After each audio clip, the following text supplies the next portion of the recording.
이런 정치 공작에 의한 녹음 파일은 언론 출판의 자유로 보호할 범위가 아니고 여러 가지 요인들에 대해서 충분히 판단을 할 수 있는 기회를 제공해야 된다.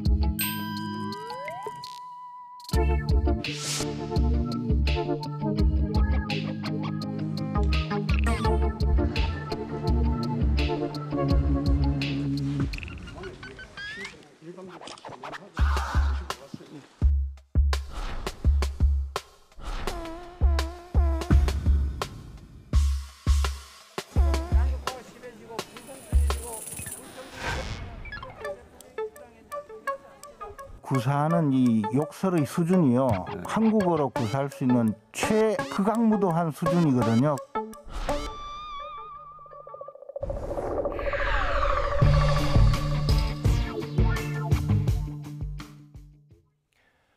대선 전국이 전례 없이 녹취록 전국이 되어가는 모습입니다. 이분은 어떻게 생각하고 계시는지 나경원 전 국민의힘 의원과 이야기 나눠보겠습니다. 안녕하세요. 네, 안녕하세요. 2주 동안 잘 지내셨습니까? 네.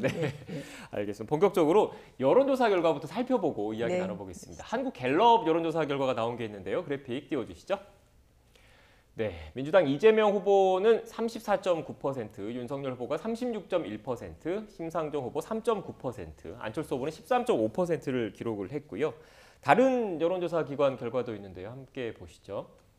네, 이거는 코리아 정보 리서치라는 곳에서 조사를 한 결과인데 이재명 후보가 35.8%, 윤석열 후보 44.4%, 심상정 후보 2.7%, 안철수 후보는 9.5%를 기록했습니다. 일단 지금 윤석열 후보의 그런 지지율이 하락세를 좀 멈추고 최소한 좀 반등하는 모습은 보이고 있다. 이렇게 봐야 되는 겁니까? 네, 그렇게 보는 것이 맞을 것 같습니다. 대부분의 여론조사에서 사실은 상승세를 이어가고 있고요. 네. 특히 이제 40%를 지나느냐 안 지나느냐 굉장히 중요한 의미인데 40%를 넘는 여론조사를 보이고 있습니다. 그래서 반등하고 하락은 멈추고 반등했다 이렇게 보는 것이고요. 저는 이제 저기서 재미있게 보는 것 중에 하나가 이재명 후보가 그동안 우리가 사실 굉장히 내용을 겪고 안 좋았을 때도 40%를 넘지를 못했어요. 네.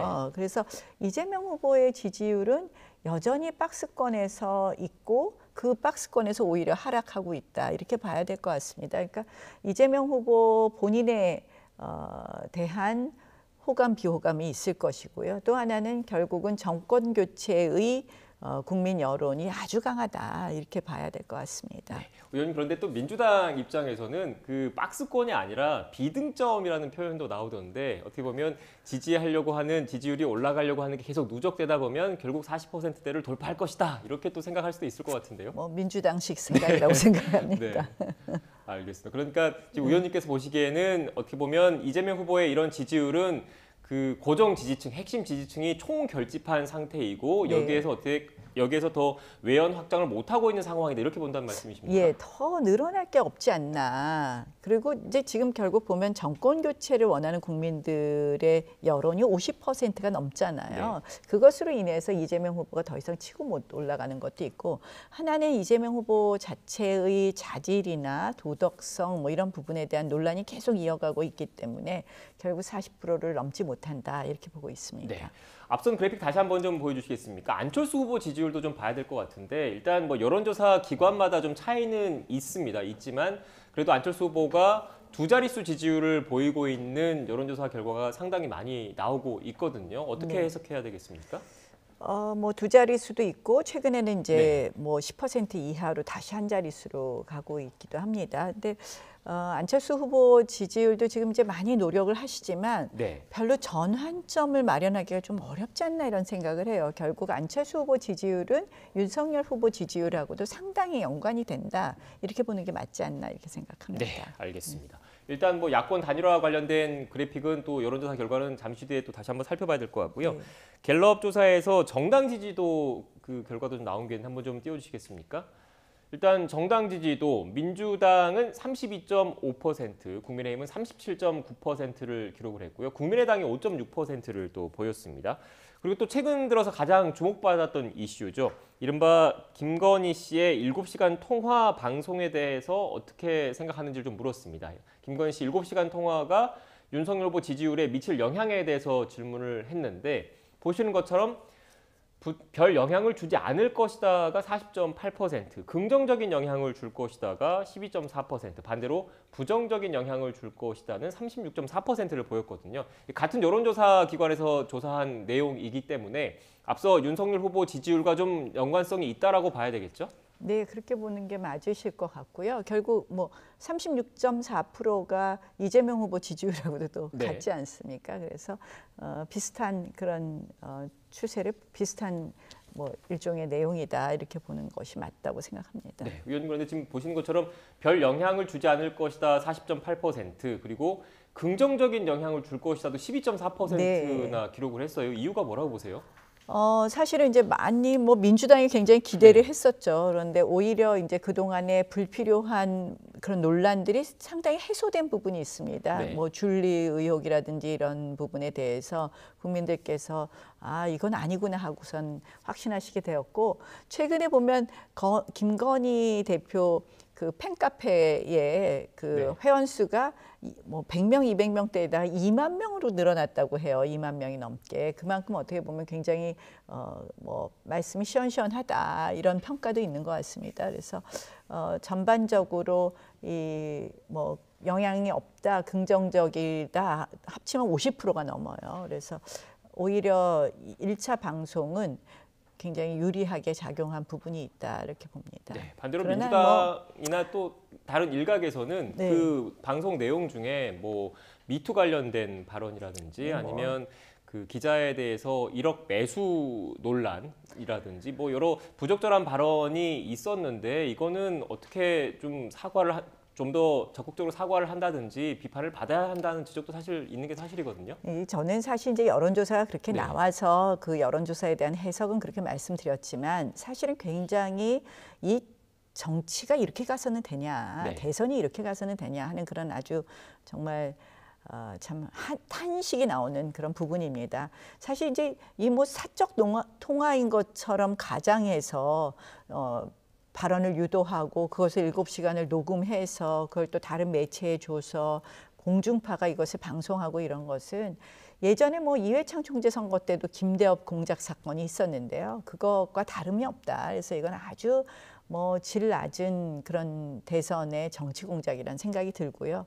그래서 이제 거기에 나온 어떻게 보면 그냥 사인 간에 편하게 한 대화 같은 거에서 나오는 조각조각 편린들을 갖고 지금 민주당이 다시 이제 네. 하나하나 이렇게 프레임을 씌우고 공세를 하고 있는데요.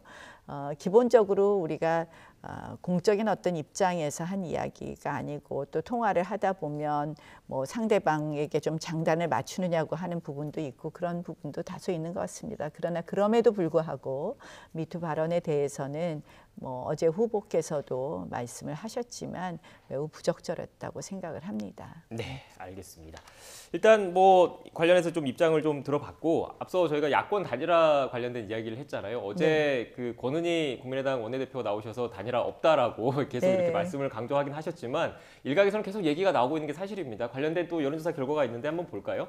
일단 야권 단일화 후보 선호도를 놓고 봤더니 안철수 후보가 48.1%로 윤석열 후보보다는 더 높았습니다. 네. 이 선호도라는 게 제가 여론조사 그 전문가들한테 여쭤보니까 후보에 대한 호감도가 반영된 게 선호도라고 하더라고요. 어떻게 해석해야 되겠습니까?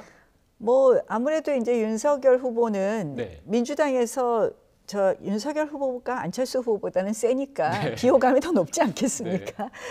항상 보면 1등 후보는 비호감이 높습니다. 그래서 뭐 단일화 후보 선호도는 민주당 지지자들도 같이 답을 하신 걸 거고요. 그런 면에서는 뭐 그 여론조사가 큰 의미가 없다. 저는 이렇게 봅니다. 네. 실질적으로 이제 투표하실 분들만 반영된 것이 아니다. 이렇게 보는 것이죠. 네, 그러니까 이른바 민주당 지지층의 역선택도 반영이 된 거다 이런 네. 말씀이십니까? 민주당 지지자의 선택이죠. 네, 알겠습니다.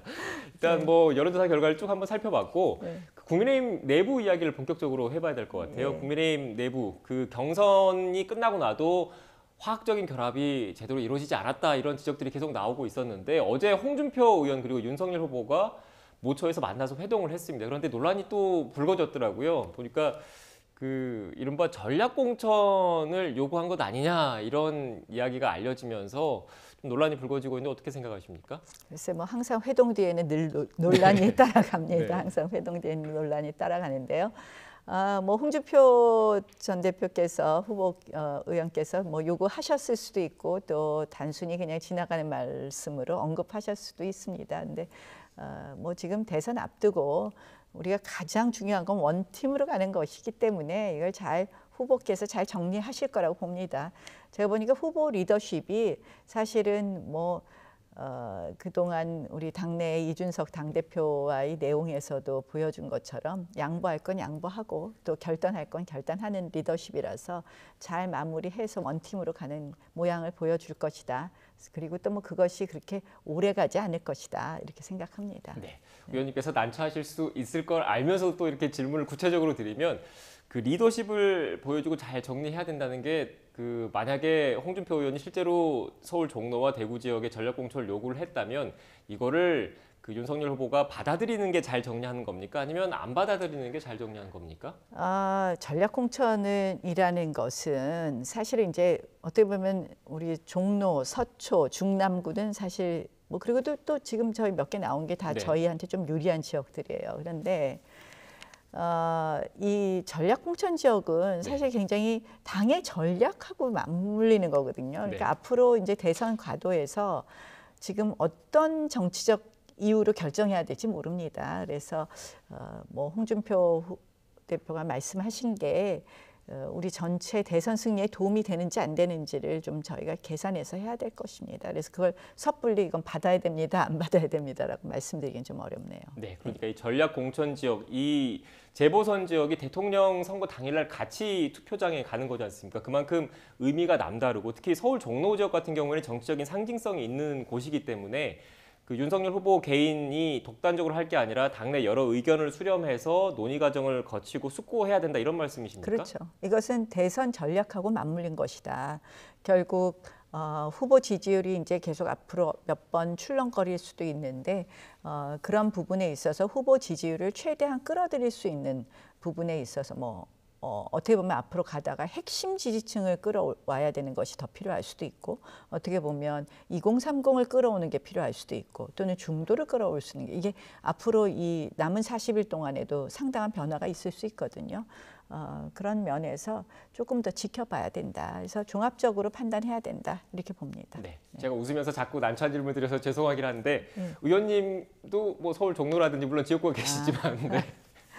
저는 뭐 지금 네. 나설 때가 아니라고 생각을 합니다. 그리고 당이 모든 것을 결정해야 될 때고요. 저는 뭐 지금 제가 아까 말씀드린 것처럼 대선 전략 전체를 봐야 된다 이렇게 봅니다. 네. 그래서 저는 뭐 나설 생각 없습니다. 동작구 주민분들만 바라보고 있다 이렇게 네, 제가 동작에서 지방 정치학교도 하고 엄청 열심히 하고 있습니다. 네, 알겠습니다. 난처한 질문은 어느 정도 좀 정리가 된 것 같고요. 이 얘기도 해봐야 될 것 같습니다. 그 어제 홍준표 의원이 내건 조건 가운데 이제 두 개가 있었어요. 하나는 국정운영 담보 능력을 제시를 해달라.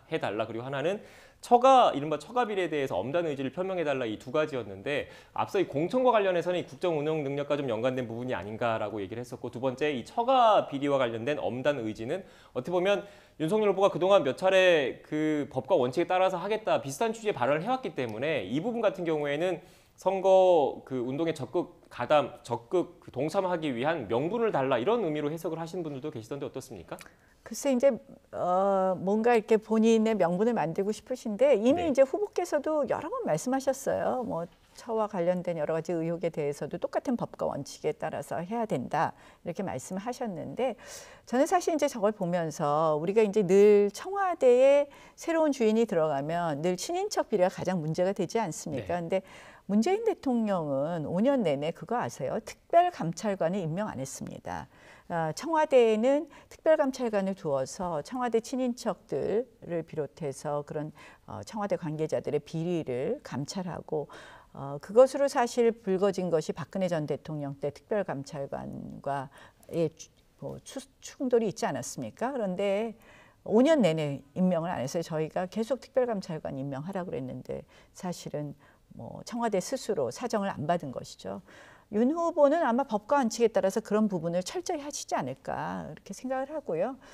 뭐 저 홍준표 대표께서는 뭐 조건을 제시한 것인데 네. 잘 또 우리가 마무리해서 모시고 같이 해야 될 것 같고 네. 그리 길지 않은 시간에 해야 된다. 이제는 홍준표 대표께서 그동안 이제 일부러라도 비판을 하셨겠죠. 윤 후보에 대해서 뭐 애정 어린 비판이었다 이렇게 저희가 생각을 하고 싶습니다. 그러면 이제는 이제 합리하실 거라고 생각합니다. 네. 곧 뭐 정리가 될 거라고 말씀하셨는데 또 다다음 주에 나오시면 제가 뒷이야기를 네. 여쭤보도록 하겠습니다. 일단 그 뭐 지금 녹취와 관련된 얘기를 계속했고 앞서 영상을 통해서 녹취 정국이다 해도 과언이 아니다 이런 네. 비판도 좀 나오고 있는데 민주당에서는 계속 무속 논란이 좀 언급이 되고 있는 것 같아요. 관련한 녹취가 있는데 녹취를 듣고 의원님과 이야기 이어가겠습니다. 한반도 상황이 대단히 엄중해지는 상황에서 북한이 갈등을 일으키고 도발을 하는 상황에서 무속인이 이 캠프의 전면에 있다. 그리고 주요한 의사결정에 관여할 수도 있다라는 그런 의혹을 받는다는 것은 심각한 문제라고 생각합니다. 역술인과 건진법사는 다르죠. 지난 19대 총선 때 각 직능 단체별로 그 맡아가지고 의원들이 그 뭐 정책도 서로 저 회의도 하고 그렇게 했어요. 우분화하기 위해서. 그때 제가 맡았던 협회가 역술인 협회입니다. 확률 게임. 또 관상도 다 이 확률 게임이에요. 예. 일종의 과학입니다. 과학. 네, 의원님 조홍천 의원의 발언 중에 역술인과 건진법사는 다르다. 확률 게임이다. 일종의 과학이다라는 얘기가 있었어요. 어떻게 들으셨습니까? 뭐 이제 저희가 아니 무속 논란해서 네. 아니 민주당도 그 역술인 뭐 무속인들 다 접촉하고 네. 그분들 뭐 임명장도 주고 하지 않았느냐 했던처럼 말씀을 하셨는데요. 사실 보니까요 그 건진법사가 속한 그 종파가 있더라고요. 뭐 그 종파에 넘버 3쯤 된대요. 건진법사인데 넘버 2인 사무총장은 지금 이재명 후보 캠프에 있다. 이런 말씀을 들었습니다. 그래서 확인된 겁니까? 저는 그걸 들었는데요. 네네네. 예, 제가 그래서 제가 이제 읽어보지는 않고 제가 누구한테 들었습니다. 네네네. 그래서 그런 이야기가 있는 것처럼 사실 선거가 되면요 온갖 사람들이 오세요. 그럼 일일이 청와대에서 뭐 인사 검증 하던 것처럼 할 수가 없거든요. 이재명 후보 캠프 지난번에 저 PCR 검사 문제가 있었잖아요. 한번 코로나가 발생했다고 그래서 그때 800명인가에게 PCR 검사하라고 했다고 그렇게 알고 있습니다. 네. 보도에 나왔던데요. 그러면은 실질적으로 이 캠프에 관련된 사람이 그 당시에 800명이었다는 거잖아요. 11월 말에. 그러면 저희도 뭐 상당히 많을 겁니다. 그렇다 보면 정말 선거를 하다 보면 우리가 일일이 다 검증하기도 어렵습니다. 그래서 그냥 그렇게 보시면 되지 않을까 이렇게 네. 생각합니다. 네, 선거를 하다 보면 여러 사람들이 지지자들이 모이는 과정에서 불거진 뭐 논란이나 이런 취지셨는데 예. 앞서 지금 의원님께서 그 넘버 2가 이재명 후보 캠프에 있다. 이거는 지금 의원님도 완전히 확실하게 제가 읽은 거는 아니고 들었습니다. 네. 그러니까 예, 그 그리고- 사무총장, 네. 그 종파의 사무총장이 그 캠프에 관여돼 있다 이렇게 들었는데요. 저도 네. 보도로 읽은 건 아니라서 이렇게 들었다라고만 네, 말씀드리겠습니다. 저희 역시 지금 당장 그 부분을 확인할 수 있는 부분이 아니어서 네, 예. 확인된 건 아니라는 점을 참고로 시청자 여러분께서 아시면 될 것 같고요. 그 지금 이 녹취도 좀 들어봐야 될 것 같아요. 이재명 후보 관련된 그 녹취록 공방도 계속 벌어지고 있는데 관련된 녹취를 좀 듣고 또 대담 이어갈까요? 제가 욕한 거 잘못했습니다. 그러나 제가 전에도 말씀드렸던 것처럼 제가 형님 부부를 찾아서 쫓아다닌 일도 있습니다. 어머니 때문에 그랬죠. 치료는 불가능하고 일은 계속 벌어지니 저로서는 선택할 방법이 없었습니다.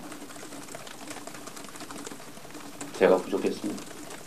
AI가 만든다는 건가요? 그런 식의 제보가 있긴 합니다. AI가 만들 수 있다고 생각하세요? 근데 제가 보기에는 네. 이재명 후보자가 구사하는 이 욕설의 수준이요. 네. 한국어로 구사할 수 있는 극악무도한 수준이거든요. 그래서 아마 AI에게 딥러닝 시켜서 훈련을 아무리 시켜도 AI가 이재명 후보자의 욕설을 흉내내기가 불가능해요. 네, 이재명 후보의 이른바 그 욕설 녹취 관련해서 지금 AI까지 언급이 됐는데 의원님께서는 어떻게 들으셨어요? 저도 사실은 듣고 싶지 않아서 굉장히 심하다, 들으면 기분 나쁘다 해서 안 들으려고 그랬었는데 정말 이제는 드디어 귀에 들리더라고요. 네. 그전엔 찾아서 들렸었는데 이제는 좀 많이 돌아다녀서 누군가 카톡으로 보내서 했는데 참 안타깝죠. 그러니까 사실 이런 욕설 녹취 파일을 들어야 된다는 것이 굉장히 안타깝다는 생각이 들고요. 실질적으로 이제 이거는 법원에서 판단을 했죠. 공개해도 된다고 판단이 되었고요. 저는 그래요. 뭐 우리가 어떤 리더를 뽑는데 우리 용장, 뭐 지장 다 중요하지만 가장 중요한 것은 바로 덕장이라고 생각을 합니다. 그런 면에서 이재명 후보가 여러 가지 말씀도 하시지만 실질적으로 아무리 그런 상황이라도 그런 말씀이 불쑥 나왔다면 평소 저분의 인성이 어떨까 하는 상당히 좀 우리가 그런 대선 후보에 대해서 우리가 대선 후보를 두고 선거해야 되나 그런 안타까움이 있었습니다. 네. 그런데 또 뭐 물론 이재명 후보가 관련해서 사과는 하긴 했지만 이건 또 그 기자와 통화를 한 윤석열 후보 부인 김건희 씨와 달리 지극히 사적인 대화가 공개된 거다. 이거 자체는 문제가 있는 것 아니냐 이런 또 반론도 있던데요. 이제 그건 자연스러운 어떤 사건이 발생된 것이 녹취됐다면 기자와의 통화는 기자라고 하지만 사실은 뭐 누님 아우 하는 것처럼 그 기자라는 신분 그분은 또 뭐 촬영 기자시더라고요. 어떻게 보면 원래 취재하는 취재 기자는 아니시죠. 그런 뭐 그리고 사실 그 매체는 뭐 우리가 매체를 참 제가 웬만하면 그런 얘기 안 하는데 너무 편향적인 매체 아닙니까? 사실 거기서 일종의 계획 어떤 의도를 가지고 일부러 만들어낸 녹취 파일이기 때문에 이거는 좀 다른 일이다라고 생각을 하고요. 또 후보 본인이냐 후보 배우자이냐 이런 차이도 있다고 생각합니다. 제가 맨날 보면서 우리 후보는 정말 검증할 게 없구나. 늘 후보 배우자만 가지고 이렇게 하는 걸 보니까 우리 후보는 정말 훌륭한 후보구나 이런 생각이 들던데요. 네, 훌륭한. 아니 후보에 대해서는 특별히 이야기 나오는 게 없더라고요. 알겠습니다. 물론 또 여기 관련해서 다른 당, 뭐 상대당 이야기이긴 하지만 민주당 선대위 현근택 대변인이 또 이런 말을 해서 좀 논란이 불거지고 있는데요. 준비된 그래픽이 있습니다. 그래픽을 좀 띄워주시겠습니까? 네, 현근택 대변인이 열린공감TV는 작년부터 줄곧 취재를 통해서 의혹 제기해온 이재명 민주당 대선 후보에 대한 이른바 딥페이크란 인공지능을 기반으로 해서 뭐 합성 기술을 이용해서 뭐 설 연전에 배포한다는 계획이 실행되고 있다. 이런 취재 어떻게 보면 음모론 비슷한 내용이 좀 언급이 됐어요. 어떻게 생각하세요? 글쎄요, 저도 지금 처음 봤는데요. 이 선거가 이제 이런 식으로 흘러간다는 것이 참 안타깝죠. 제가 아까 우리 대선이 정말 질이 낮은 대선이 된다, 저급한 대선이 된다 이렇게 말씀을 드렸지만 글쎄요, 저 열린공감TV는 실은 민주당이 굉장히 우호적인 TV죠. 근데 아마 민주당 내에 파벌에 있어서는 좀 이재명 후보에는 좀 친하지 않은 TV 아닌가 이렇게 생각을 합니다. 그래서 근본적으로는 열린공감TV가 지난번에 뭐 우리 후보 배우자에 대해서 뭐 입에 담을 수 없는 그런 뭐 유흥종사자 의혹도 제기한 TV인데요. 참 이렇게 저런 매체들이 등장하는 대선이 참 안타깝다 생각합니다. 네, 지금 뭐 이른바 그 친문, 문재인 대통령을 언급한 친문 그리고 친 이재명에서 친이 이렇게 좀 당내 파벌 갈등이 민주당 내에 있는 것 아니냐 이런 분석이셨는데 정청래 의원 관련해서 또 탈당 요구가 좀 불거졌다 이런 소식이 좀 있어서 이 갈등이 쉽게 봉합되지는 않는 모습인 것 같은데 또 상대당이지만 어떻게 보십니까? 뭐 민주당이 이제 지금 상당한 내용으로 들어갔는데 저희 당의 내용하고는 조금 더 또 차원이 다른 것 같아요. 근본적으로 이 대선 경선 당시부터도 상당히 불거진 문제 아니었습니까? 그래서 뭐 조금 상대당에 대해서 제가 왈가왈부하는 것은 맞지 않는데 이렇게 하면은 저희로서는 조금 유리한 국면이 있겠죠. 근데 사실 건강하지 않는 정치로 자꾸 가는 것 같아서 좀 안타깝습니다. 상대당이라 언급하기는 좀 그렇지만 국민의힘 입장에서 나쁠 건 없다 이런 말씀이십니까? 제가 뭐 그렇게 너무 좋아하면서 얘기할 네. 것도 아니라고 생각합니다. 알겠습니다. 네. 마지막으로 의원님께서 또 외교 그 국회에서도 외교 관련된 전문성을 많이 키워 오셨잖아요. 이 얘기를 좀 해봐야 될 것 같아요. 북한이 연초부터 잇따라 좀 무력 시위를 좀 하고 있습니다. 지금 어떻게 봐야 되겠습니까? 뭐 실질적으로 북한이 문재인 정부에서 좀 얻고자 하는 것을 못 얻었다. 결국 문재인 정부가 뭐 말로는 뭐 평화를 외치고 본인들한테 뭔가 줄 것 같이 했지만 본인들이 얻을 건 못 얻었다 이렇게 생각을 하는 것 같고요. 사실은 어떻게 보면 문재인 정부가 이것을 불러일으킨 거라고 생각을 합니다. 뭐 판문점 선언이나 그동안에 문재인 정부가 종전 선언을 외쳤지만 사실 뭐 그동안에 이 문재인 정부 동안에 북한의 핵미사일 능력은 아주 고도화됐거든요. 이동식 발사대에서 미사일을 쏠 수 있고 극초음속 미사일까지 이제는 쏠 수 있는 그런 북한이 돼서 앞으로 이 새 정부에서는 결국 외교안보의 기조를 어떻게 하느냐가 굉장히 중요할 것이고 북한과 더 이상 이런 식으로 끌려가는 그런 정책으로는 더 이상 안 될 것이다. 그런데 뭐 이재명 후보도 크게 문재인 정부하고 기조를 바꿀 것 같지는 않습니다. 그래서 그런 의미에서 더 걱정이 된다라는 말씀을 드리겠습니다. 그렇다면 만약에 윤석열 후보가 집권에 성공을 한다면 어떤 대북 정책 기조를 가져야 된다고 생각하십니까? 저는 사실은 이건 뭐 윤석열 후보의 생각하고 조금 다를 수 있는데요. 지금 이제 북한과 너무 이제 이 정부에 들어서 북한과 자꾸 이렇게 종전 선언하고 평화 통일 얘기하고 통일 얘기를 하면서 계속 북한에게 약간 구걸하는 모습을 보였어요. 네. 근데 저는 약간 지금은 지금 대북 제재가 미국하고의 관계에서는 굉장히 잘 유지되고 있지 않습니까? 물론 이번에 이제 북한이 중국으로부터 일종의 물자를 받아오는 그런 상황이 발생하기도 했지만 이 대북 제재를 유지하는 그런 측면가 강하게 유지되게 하는 그런 기조 하에서 이 통일 문제에 대해서는 조금 우리가 통일지상주의를 조정해야 되는 거 아니냐. 그거 자체가 그러니까 어떤 의미냐면 북한에 대해서 이제 우리 북한은 두 가지 지위가 있습니다. 일종의 불법 단체의 지위가 있고 하나는 정부의 지위를 우리가 국가로서의 지위를 인정할 때가 있는데 오히려 좀 국가 대 국가의 관계로 좀 북한을 쿨하게 대하면서 통일지상주의를 좀 조정하는 것이 오히려 북한 문제를 해결할 수 있는 방법이 될 수 있다고 생각을 합니다. 네, 지금 북한의 지위를 말씀하셨는데 우리 헌법에 보면 우리나라는 한반도와 부속 영토가 지금 우리 영토인 거지 않습니까? 그 개념으로 놓고 본다면 북한이 불법적인 그런 상태가 될 수가 있는 건데 개헌까지도 영토를 둬야 되는데 개헌 문제하고 다르고요. 네. 우리가 유엔에 동시 가입할 때는 북한을 국가로 인정한 것이거든요. 네. 그런 관계로 북한을 놓고 이제 더 이상 어떻게 보면 통일지상주의로 자꾸 통일 이야기하고 평화 이야기해서 오히려 평화가 안 됐거든요. 우리가 안보 튼튼히 하고 그리고 또 우리가 대화할 건 대화를 해야지 안보에 있어서 우리가 사실은 그동안 우리는 무력화되고 말았습니다. 뭐 GP 우리 다 철수했고 또 실질적으로 뭐 한미연합훈련도 대폭 축소했고 이렇기 때문에 북한의 도발은 계속 더 그동안 문재인 정부 5년 동안 도발을 무시해서 그렇지 도발이 더 강화되었고 북한의 핵미사일 능력도 강화됐거든요. 그래서 뭐 기본적으로 안보 튼튼히 하는 거 하면서 북한에 대해서 너무 통일지상주의로 뭐 자꾸 관심 표하고 그런 게 아니라 일정 부분 전 전략적 무시도 필요하다. 전 뭐 전략적 무시라는 제가 용어를 만들었는데요. 그것이 필요할 때다 이렇게 생각합니다. 네, 마지막으로 그런데 또 그 이재명 후보를 비롯해서 일각에서는 지금 상대가 강하게 나오고 무력 시위를 하고 도발을 한다고 그래서 우리까지 강하게 맞설 경우에 강대강으로 나설 경우에는 한반도의 긴장이 또 고조되는 것 아니야 이렇게 또 생각하시는 분들도 계실 것 같은데. 뭐 저는 이번에 판문점 선언 보고 막 좋아하셨는데 네. 결국 아무것도 얻은 거 없다는 거 다 아시잖아요. 네. 우리 2차 세계대전 전에 뮌헨 회담이라고 있었습니다.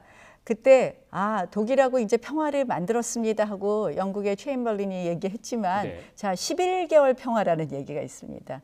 결국 평화는 말로 얻어지는 것이 아닙니다. 우리가 강한 국방, 강한 안보가 이루어져야지만 우리가 평화를 이룰 수 있습니다. 그래서 강대강이라는 게 뭐 지금 싸우겠다는 게 아니라 우리의 지금 흐트러진 안보 태세를 바로 잡고 우리의 국방력을 증강하는 거 굉장히 중요한 부분이라고 생각합니다. 네, 알겠습니다. 지금까지 나경원 전 국민의힘 의원과 그 말씀 나눠봤는데 앞서 오늘 관심은 그 윤석열 후보와 홍준표 의원의 만찬 회동 그리고 그 이후에 어떻게 전개되는지일 것 같아요. 2주 뒤에 뒷이야기를 꼭 여쭤보겠습니다. 오늘 말씀 고맙습니다. 감사합니다.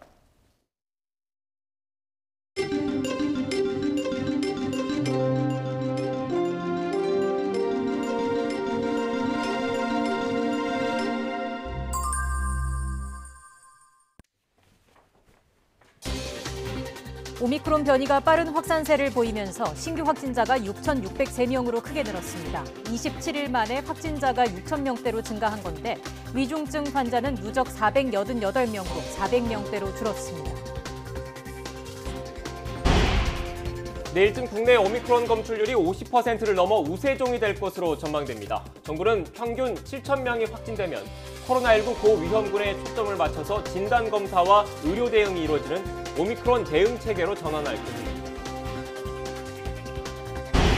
더불어민주당 이재명 대선 후보가 문화예산 비중을 현재보다 2배 이상 높은 2.5%까지 대폭 확대하겠다고 공약했습니다.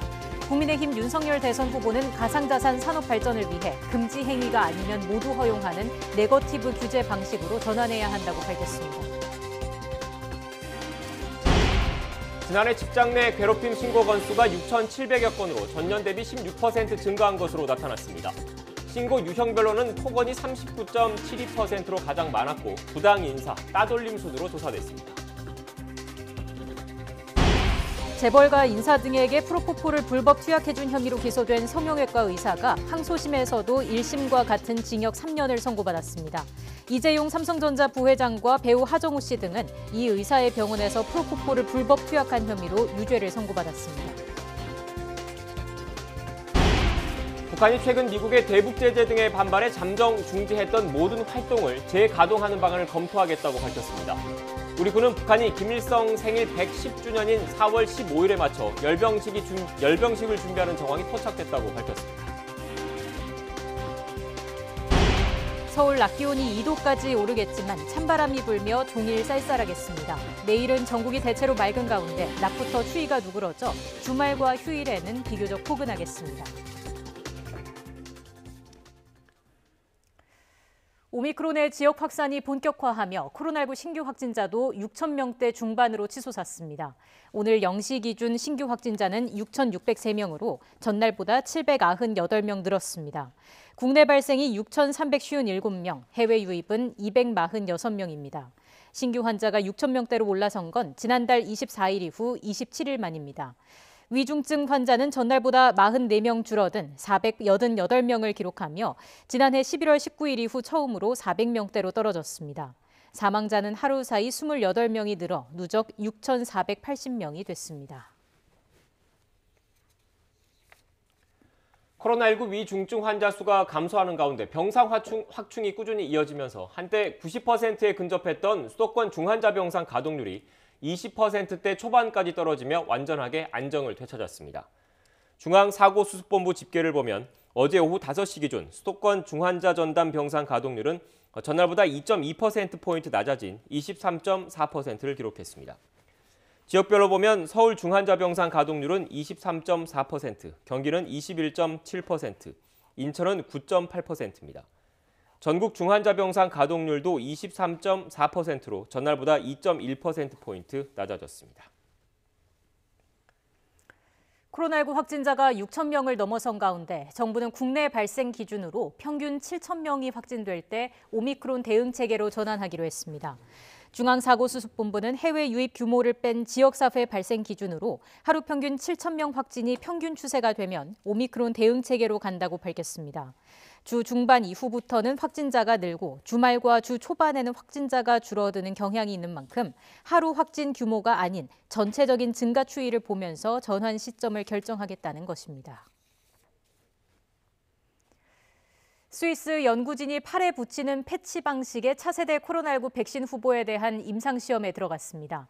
로이터 통신은 영국 제약회사 이머젝스가 개발한 이 백신 후보에 대해 스위스 로잔의 유니상테 의학연구소와 보칸톤 주립대병원이 공동 임상시험에 착수했다고 보도했습니다. 조 바이든 미국 대통령은 취임 1주년을 하루 앞두고 연 기자회견에서 오미크론이 패닉의 요인은 아니라며 경제 봉쇄로 돌아가지 않을 것이라고 밝혔습니다. 지지율을 떨어뜨린 결정적인 현안인 물가 급등에 대해서는 추진 중인 법안이 해법이라며 고용을 늘리고 물가를 잡을 것이라고 강조했습니다. 워싱턴 강태욱 특파원의 보도입니다. 바이든 대통령은 취임 1년이 도전으로 가득 찼지만 수많은 진전도 있었다고 자평했습니다. 특히 최우선 현안이었던 코로나19 극복과 관련해 백신의 광범위한 접종이 성과였다며 전염병 대유행의 다른 지점에 있다고 말했습니다. 최근 사상 최대에 이르고 있는 확진자 상황에 대해서는 백신이 효과가 있는 만큼 접종 노력을 계속할 것이라고 다짐했습니다. Omicron has now been challenging us in a way that it's the new enemy. But while it's cause for concern, it's not cause for panic. We've been doing everything we can, learning and adapting as fast as we can, and preparing for a future beyond the pandemic. 바이든 대통령은 그러면서 경제 봉쇄로 돌아가거나 학교 대면 수업을 포기하지 않을 것이라고 다시 확인했습니다. 다만 최근 검사가 제대로 이뤄지지 않은 데 대해서는 확대 노력이 부족했다고 인정했습니다. Look, we're also increasing testing. Should we have done more testing earlier? Yes. But we're doing more now. 지지율 하락의 결정적인 요인으로 지적되는 물가 급등은 현재 의회에 계류 중인 더 나은 재건법이 답이라고 설명했습니다. 법안이 통과되면 경제 활성화와 고용이 촉진되고 공급망 실패도 해결될 수 있다는 겁니다. The best thing to tackle high prices is a more productive economy with greater capacity to deliver goods and services to the American people. And a growing economy. 그런 만큼 처리가 시급하다고 의회에 촉구했습니다. 바이든 대통령은 현재의 정책 방향을 그대로 밀고 나가겠다는 뜻을 분명히 한 것으로 해석되고 있습니다. 민주당 내 반대파와 공화당을 설득하거나 넘어설 수 있는 정치력을 발휘해 정책을 현실화할 수 있을지 주목되고 있습니다. 워싱턴에서 YTN 강태욱입니다. 북한이 핵과 미사일 실험을 유예하기로 했던 조치 해제를 시사했습니다. 조선중앙통신은 노동당 중앙위원회가 김정은 국무위원장이 참석한 가운데 제8기 제6차 정치국 회의를 열어서 미국 대응 방안을 논의했다고 밝혔습니다. 회의에선 현 한반도 주변 정세와 일련의 국제 문제들에 대한 분석 보고를 듣고 대미 대응 방향을 토의했다고 전했습니다.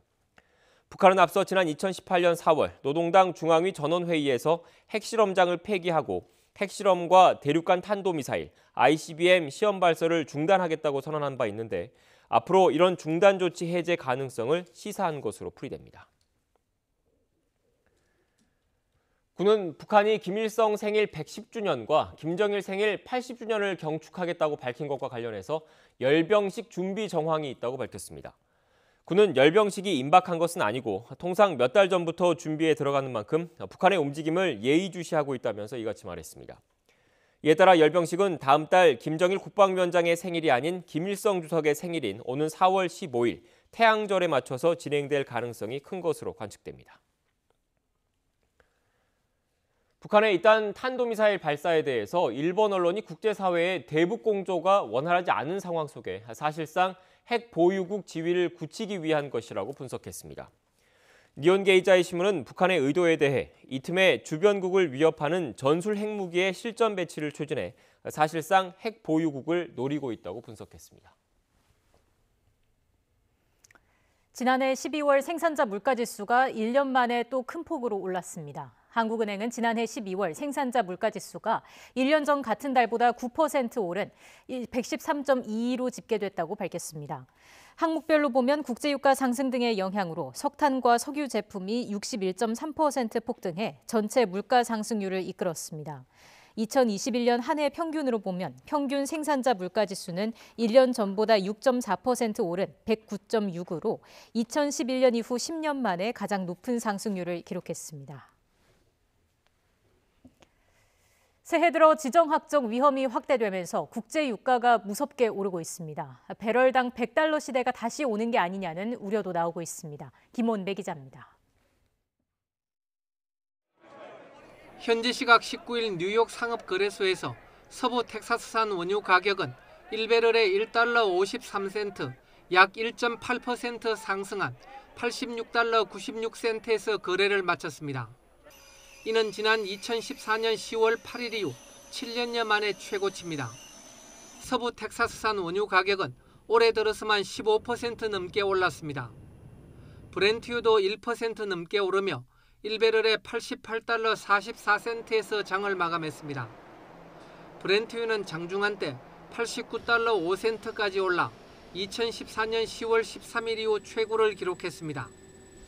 새해 들어 국제유가가 급등한 것은 러시아의 우크라이나 공격 위협과 예멘 반군의 아랍에미리트 석유시설 공격으로 지정학적 위험이 확대되고 있기 때문입니다.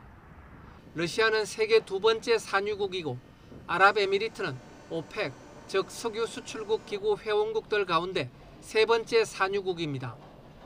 여기에다 이라크에서 터키로 가는 원유 송유관의 폭발 소식까지 전해지면서 원유 시장은 수급 불균형 우려에 주목했습니다. 로이터 통신은 터키의 파이프라인 폭발은 공격 때문이 아니며 파이프라인의 가동은 재개됐다고 보도했습니다. 국제 유가는 파이프라인 폭발 소식이 전해진 후 급등해 7년 만에 최고치를 기록했습니다.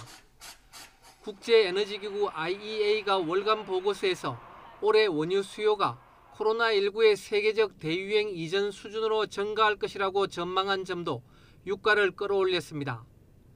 미국의 CNBC 방송은 전문가를 인용해 지정학적 긴장이 지속되면 브렌트유가 배럴당 100달러까지 오르는 것이 그리 어렵지 않을 수 있다고 전했습니다.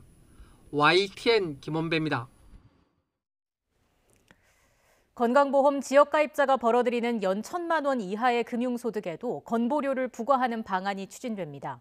보건복지부의 제1차 국민건강보험 종합계획 2022년 시행계획안을 보면 지역 건보료를 매기는 분리과세 금융소득을 단계적으로 확대하는 방안이 검토되고 있습니다.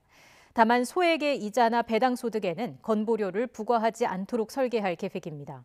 공단은 원래 종합과세소득에 포함되는 임대, 금융소득에만 지역 건보료를 매기다 재작년 11월부터 연 2천만 원 이하 주택 임대소득과 낮은 세율로 분리과세되는 연 1,000만 원 초과 2천만 원 이하 금융소득에 지역 건보료를 부과했습니다. 전셋값이 급등하고 대출 규제가 강화되면서 지난해 하반기 서울 주택 임대차 신규 계약 가운데 월세 비중이 절반 정도를 차지하는 등 전세의 월세화 현상이 이어지는 모습입니다. 부동산 R114가 국토교통부 실거래가 자료를 분석한 결과 임대차 신고제가 시행된 지난해 6월부터 11월까지 서울 주택 임대차 거래 건수는 13만 6천여 건으로 집계됐습니다. 신규 계약 9만 8천여 건 가운데 월세 계약 비중은 48.5%로 절반 정도를 차지한 것으로 나타났습니다. 지난해 전셋값 급등과 대출 규제 강화, 보유세 부담 증가에 따른 다주택자들의 조세 부담 전가 등이 복합적으로 작용하면서 전세의 월세화 현상이 가속화한 것으로 풀이됩니다.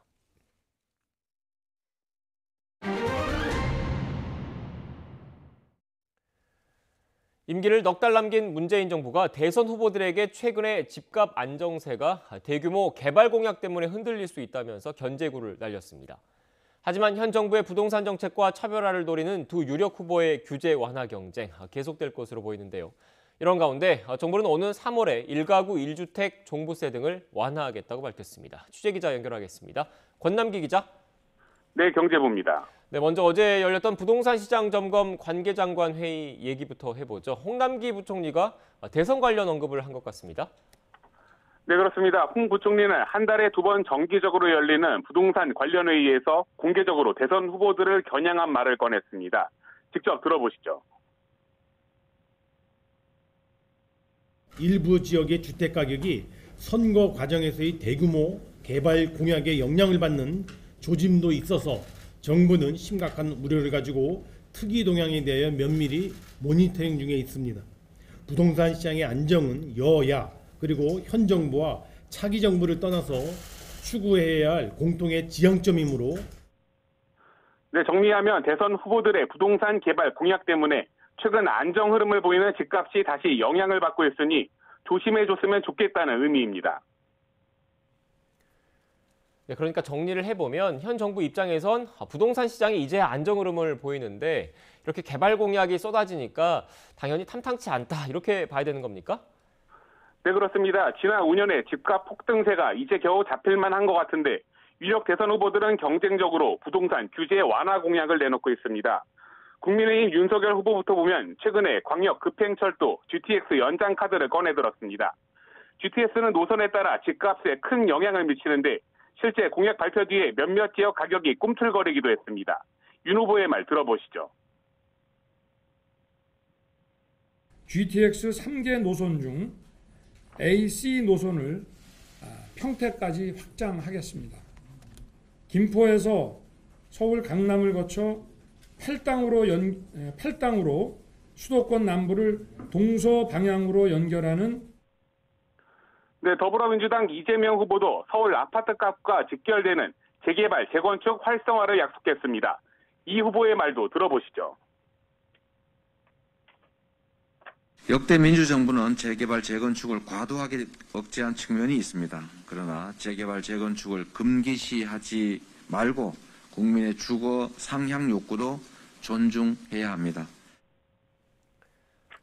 네, 권남기 기자, 이렇게 두 유력 후보가 하나같이 부동산 규제 완화 공약을 내놓는 것, 그만큼 현 정부랑 다른 부동산 정책을 보여주겠다 이런 뜻으로도 해석될 수 있을 것 같은데 공약 때문에 집값 오르게 생겼다는 현 정부의 이런 견제 받아들이겠습니까? 네, 가능성은 크지 않을 것 같습니다. 문재인 정부가 각종 부동산 규제로 불만을 샀던 만큼 오히려 선거가 다가올수록 두 후보의 부동산 공약은 더욱 과감해질 수 있습니다. 앞서도 부동산 관련 세금 제도부터 대출 규제까지 현 정부의 정책을 비판하는 데 집중하는 모습을 보였는데요. 두 후보의 발언 연이어 들어보시죠. 이미 계약했는데 중도금 잔금 못 빌려주면 어쩌란 말이냐. 일률적으로 금융 통제를 시작한 거잖아요. 그러니까 배려가 부족했던 거죠. 현장성이 부족해서. 부동산을 매각하는 것에 장애가 될 만한 이런 세제들을 개선을 해 나감으로 해서 보유 주택들이 매물로 나올 수 있게. 네, 이렇게 두 유력 후보 모두 현 정부의 부동산 정책과 거리두기 경쟁을 하다 보니까 공약들이 똑같은 것 아니냐 이런 지적도 나오는 것 같습니다. 네, 그렇습니다. 두 후보가 부동산 정책에서만큼은 앞서거니 뒤서거니 거의 비슷한 공약을 내놓고 있습니다. 임기 내 250만 가구 공급이나 재건축 완화, 공시가격 현실화 속도 조절, 다주택자 양도세 중과 유예 등입니다. 이런 가운데 정부는 어제 오후엔 1가구 1주택자의 재산세와 종부세를 완화하는 방안은 오는 3월에 내놓을 예정이라고 밝혔습니다. 박수현 청와대 국민소통수석은 지금은 굉장히 민감할 때라면서도 불편한 일부 제도들을 임기 안에 보완하겠다고 말했습니다. 지금까지 경제부에서 전해드렸습니다. 지난해 60조 원에 달하는 초과 세수가 발생할 정도로 세수 추계가 틀린 것은 부동산 정책 때문이라는 지적이 제기됐습니다. 국민의힘 유경준 의원이 국세청에서 받은 2021년 11월 기준 국세 수입 실적 자료를 보면 양도소득세와 상속증여세, 종합부동산세 등 부동산 관련 세목들이 정부의 예측보다 훨씬 많이 거쳤습니다. 기획재정부는 지난해 양도세수를 16조 8,857억 원으로 예측했지만 17조 원 이상 더 거쳤습니다.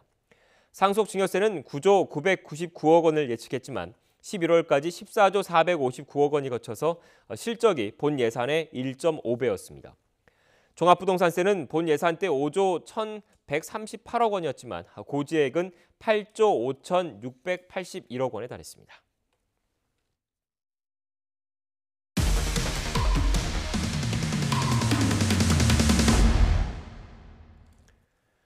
YTN은 정부가 주도하는 도심 재개발, 도심 복합 사업의 문제점을 연속 보도하고 있습니다.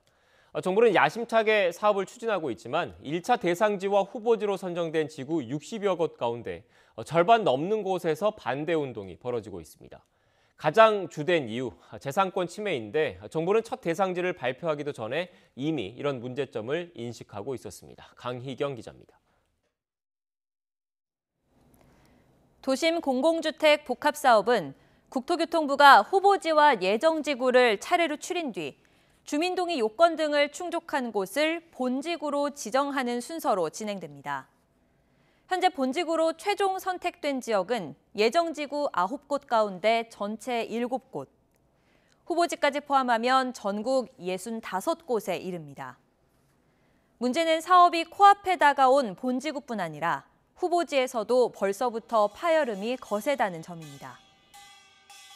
이미 절반 넘는 곳에서 도심 복합 사업에 반대하는 단체에 합류해 재산권 침해를 주장하며 매일같이 시위를 벌이고 있습니다.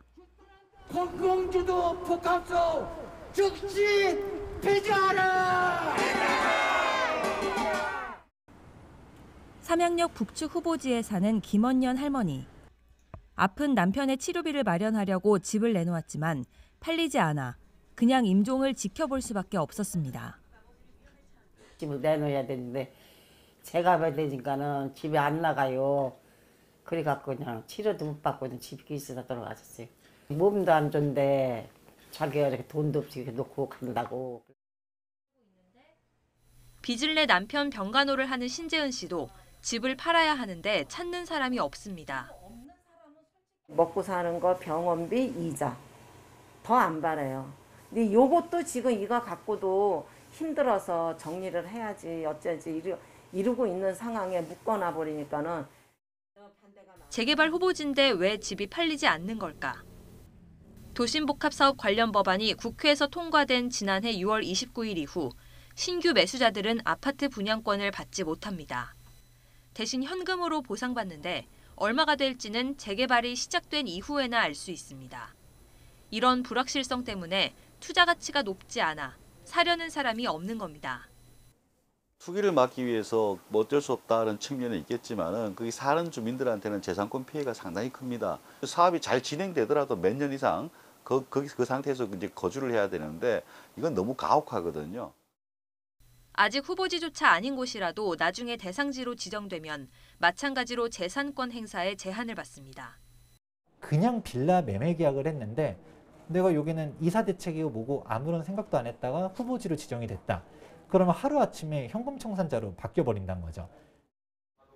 국토부는 지난달 1차 대상지를 발표하기 전부터 문제점을 시인했습니다.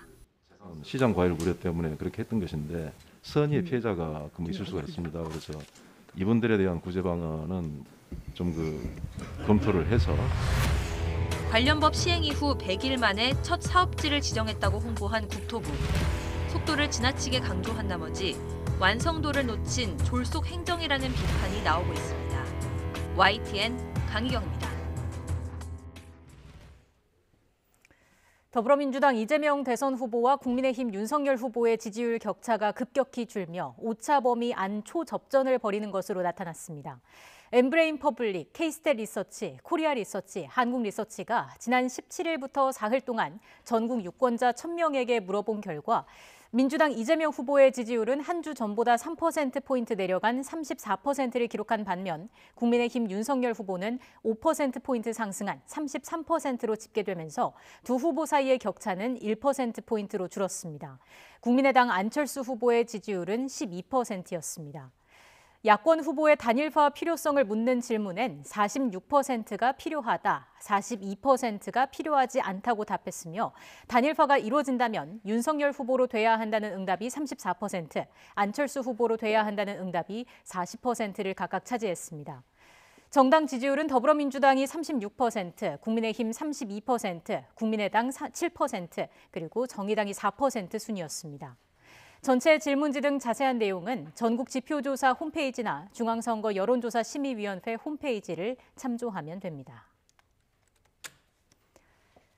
더불어민주당 이재명 대선 후보가 문화예산 비중 확대와 예술인 기본소득 지급을 골자로 하는 종합문화예술 공약을 발표했습니다.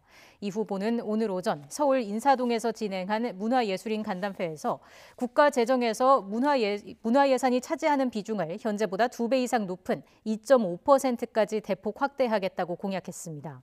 이와 함께 문화예술인에게 연간 100만 원의 기본소득을 지급하고 공공임대주택 보급 확대 등 지원을 늘리겠다고 약속했습니다. 국민의힘 윤석열 대선 후보는 가상자산 산업 발전을 위해 명시적으로 금지한 행위가 아니면 모두 허용하는 네거티브 규제 방식으로의 전환 필요성을 강조했습니다. 윤 후보는 오늘 서울 중구 조선호텔에서 열린 2022 가상자산 컨퍼런스에서 시장의 무한한 가능성이 실현되도록 정부가 현실과 동떨어지고 불합리한 규제를 정비해야 한다고 밝혔습니다. 이어 국내 가상자산 거래 규모도 코스피 시장을 넘어 급성장하고 있다면서 디지털 자산기본법 제정과 안전한 플랫폼 조성으로 투자자들이 안심하고 투자할 수 있는 환경을 만들어야 한다고 설명했습니다. 국민의힘 윤석열 대선 후보는 홍준표 의원의 전략공천 제안에 공정한 원칙에 따라 진행하겠다는 뜻을 밝혔습니다. 윤 후보는 오늘 공약 발표를 마치고 홍 의원의 제안에 대한 질문을 받자 공천은 공천관리위원회의 공정한 기준과 방식에 따르겠다고 말했습니다. 그러면서 홍 의원의 제안으로 당 내에서 파열음이 나온다는 지적에 대해선 아직 자신은 그런 말을 듣지 못했다고 선을 그었습니다. 또 다른 경선 경쟁자 유승민 전 의원과의 관계에 대해서는 계속 소통하기 위해 노력하고 있다고 덧붙였습니다. 대장동 50억 클럽 의혹에 연루된 박영수 전 특별검사가 개발사업자 선정 당시 화천대유 측에 5억 원을 입금한 사실이 새롭게 알려졌습니다. 서울중앙지검 전담수사팀은 화천대유가 참여한 성남의뜰 컨소시엄이 대장동 사업 우선 협상 대상자로 선정된 직후인 2015년 4월 초 박 전 특검 계좌에서 김만배 씨 계좌로 5억 원이 입금된 사실을 파악한 것으로 전해졌습니다. 다만 50억 클럽 의혹이나 박 전 특검 딸의 대장동 아파트 분양, 인척으로 알려진 분양 대행업체 대표 이모 씨가 받은 화천대유 자금 100억 원과의 연관성은 아직 뚜렷하게 파악하지 못한 것으로 알려졌습니다. 박 전 특검 측은 당시 5억 원은 김만배 씨가 인척 이 씨에게서 화천대유 초기 운영 자금으로 빌린 돈으로 자금 거래를 명확히 하자는 취지에서 이들의 부탁을 받아 계좌만 선의로 빌려줬을 뿐이라고 해명했습니다. 지난해 직장 내 괴롭힘 신고 건수가 전년 대비 16% 증가한 것으로 나타났습니다. 영해인 기본소득당 의원실이 고용노동부로부터 제출받은 자료를 보면 지난 2019년 7월 직장 내 괴롭힘 금지법이 시행된 이후 고용노동부에 접수된 사건은 모두 14,716건으로 집계됐습니다. 이 가운데 2021년은 6,763건으로 전년에 비해서 접수 건수가 16.14% 늘었습니다. 신고 유형별로는 폭언이 39.72%로 가장 많았고 부당 인사, 따돌림, 험담의 순이었습니다. 재벌가 인사 등에게 향전신성 수면 마취제, 이른바 프로포폴을 불법 투약해준 혐의로 기소된 성형외과 의사가 항소심에서도 실형을 선고받았습니다. 서울중앙지방법원은 오늘 서울 강남 성형외과 원장 A씨의 항소심에서 1심과 같은 징역 3년을 선고했습니다. A씨는 지난 2015년부터 2019년까지 재벌가 인사들에게 프로포폴을 수백 차례 불법 투약하고 이를 감추기 위해서 진료기록부를 허위로 기재하도록 지시한 혐의로 재판에 넘겨졌습니다. 이재용 삼성전자 부회장과 배우 하정우 씨 등은 A씨 병원에서 프로포폴을 불법 투약한 혐의로 기소돼 유죄를 선고받았습니다. 러시아와 우크라이나 간의 군사적 긴장이 고조되고 있는 가운데 조 바이든 미국 대통령은 러시아가 우크라이나를 침공할 경우 책임을 물을 것이라면서 초강경 제재를 경고했습니다. 토니 블링컨 미 국무장관은 우크라이나를 방문해서 젤렌스키 대통령을 만났습니다. 이종수 기자입니다. 바이든 대통령은 러시아가 우크라이나를 침공한다면 재앙이 될 것이라며 초강경 대응을 공언했습니다. But if they actually do what they're capable of doing with the force amassed on the border, it is going to be a disaster for Russia if they further invade Ukraine, and that our allies and partners are ready to impose severe cost. 바이든 대통령은 그러면서 러시아 은행이 달러를 결제할 수 없을 것이라고 말해 초강력 금융 제재가 이뤄질 것임을 경고했습니다. 러시아가 우크라이나 접경지대에 약 10만 명의 병력을 배치하는 등 군사적 긴장이 고조되고 있는 가운데 토니 블링컨 미국 국무장관이 우크라이나를 방문해 젤렌스키 대통령을 만났습니다. 블링컨 장관은 러시아의 공격을 막기 위해 끈질긴 외교 노력을 계속해 나가면서 우크라이나의 국방력 강화 노력도 지속할 것이라고 말했습니다. We continue to bolster Ukraine's ability to defend itself and make clear the costs that the United States and Europe will impose on Moscow if it rejects the diplomatic path. 젤렌스키 대통령은 우크라이나 군대의 현대화를 위해 지금처럼 어려운 시기에 미국의 지원이 절대적으로 필요하다고 주장했습니다. І за що я хотів би також з самого початку нашої бесіди подякувати і вам особисто, і президенту Байдену, і адміністрації 2014년 크림반도 병합 등을 놓고 러시아와 갈등을 빚고 있는 우크라이나는 북대서양 조약기구 나토와 유럽연합 가입을 추진하고 있습니다. 러시아는 이에 대해 우크라이나 등 예소련 국가들의 나토 가입 금지와 우크라이나 인접 지역에 대한 나토의 무기 배치 금지 등을 요구하고 있습니다. 블링컨 장관은 현지 시간 21일 세르게이 라브로프 러시아 외무장관과 제네바에서 회담을 가질 예정입니다. YTN 이종수입니다. 각 지자체마다 주민들의 건강과 야외 활동을 위해서 산책로를 조성하고 있죠. 그런데 인천에 전국에서 가장 길고 가장 높은 무장애길이 조성됐습니다. 연세 드신 분들이나 장애인들도 어렵지 않게 산 정상까지 오를 수 있게 되면서 주민들은 산에 오를 자유를 얻었다고 환영했습니다. 이기정 기자가 소개합니다. 겨울 추위쯤은 아랑곳하지 않고 시민들이 산행을 즐기고 있습니다. 인천 남동구 만수산에 조성된 전국에서 가장 길고 높은 무장애길입니다. 총 길이 2,751m, 해발 200m의 산 정상까지 휠체어도 자유롭게 다닐 수 있습니다. 휠체어가 다닐 수 있는 길이 아니기 때문에 다니지 못했는데 오늘 이렇게 저도 와보니까 너무 좋아요. 기분도 좋고. 올해 91세인 어르신도 편하게 등산할 수 있게 됐다며 반겼습니다.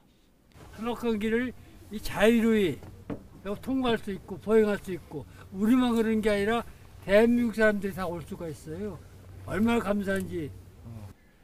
원래는 매우 가파른 산이어서 접근이 어려웠지만 19만 3천 제곱미터의 산림 소유자가 감정가의 8분의 1의 가격인 15억 원에 남동구에 제공함으로써 산책길이 조성될 수 있었습니다.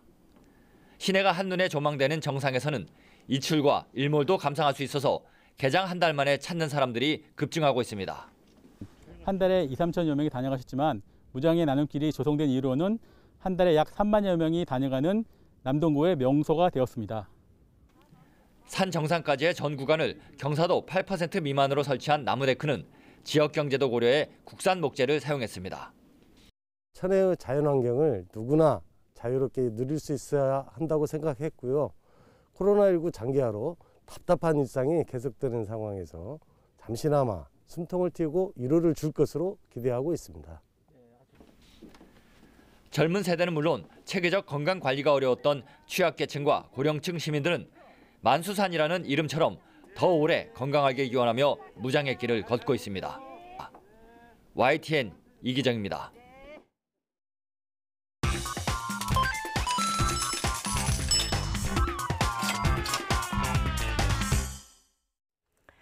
오늘의 경제지표입니다. 먼저 국내 증시부터 보시겠습니다.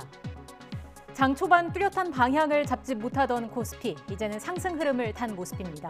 LG에너지솔루션 공모청약 마감으로 수급 환경이 개선된 것으로 보입니다. 코스닥 지수도 외국인과 기관 매수세에 힘입어 이 시각 현재 큰 폭으로 오르고 있습니다. 이어서 미국 증시 전해드리겠습니다. 기업 실적이 호조를 보이고 반발 매수세가 유입했지만 분위기를 반전시키지는 못했습니다. 지속된 미 연준의 긴축 우려에 기술주들이 부진한 모습을 보이면서 일제히 하락했습니다. 이어서 이 시각 환율 상황 보시죠. 먼저 원달러 환율 1,190원을 전후로 오르내리고 있습니다. 달러화 강세가 진정되면서 하방 압력을 가했지만 안전자산 선호 심리가 또 상승 압력을 가하고 있습니다. 위안원 직거래 환율은 1위안당 187원 선 기록하고 있습니다. 마지막으로 국제유가 보시겠습니다. 또 오르면서 최고 수준을 유지했습니다. 러시아, 아랍에미리트, 이라크 등 전통적 산유국들의 지정학적 불안이 공급 우려를 키웠습니다. 지금까지 오늘의 경제지표였습니다. 이곳에는 어제 내린 눈이 녹지 않고 아직 남아 있습니다. 파란 하늘에 하얀 눈밭이 겨울의 정취를 느끼게 하는데요. 오늘은 큰 추위라는 뜻을 가진 절기 대안입니다. 절기답게 현재 서울 기온 영하 1.4도로 강추위가 이어지고 있습니다. 한낮에는 기온이 영상권을 회복하겠지만 찬바람에 종일 쌀쌀하게 느껴지겠습니다. 오늘 전국적으로 맑은 하늘이 함께하겠습니다. 공기도 대부분 깨끗한데요. 다만 대기가 정체된 세종과 충북 지역만 대기질이 나쁨 수준 보이겠습니다. 오늘 낮 기온은 대부분 영상으로 오르며 예년과 비슷하거나 조금 낮겠습니다. 서울 2도, 대전 4도, 광주와 대구는 5도까지 오르겠지만 찬바람이 불며 무척 쌀쌀하겠습니다. 내일 낮부터는 예년 기온을 웃돌며 추위가 누그러지겠고요. 주말과 휴일에는 비교적 온화하겠습니다. 다만 주말 밤에는 제주도를 시작으로 휴일에는 영동과 남해안에 비나 눈이 내릴 전망입니다. 어제 눈이 내리면서 건조특보는 대부분 해제됐습니다. 다만 영남 동해안을 중심으로는 대기가 여전히 건조하니까요. 산불 등 화재 발생하지 않도록 각별히 주의하시기 바랍니다. 지금까지 YTN 원희다입니다. 뉴스앤이슈 마치겠습니다. 잠시 뒤 더 뉴스가 방송됩니다. 시청해주신 여러분 고맙습니다.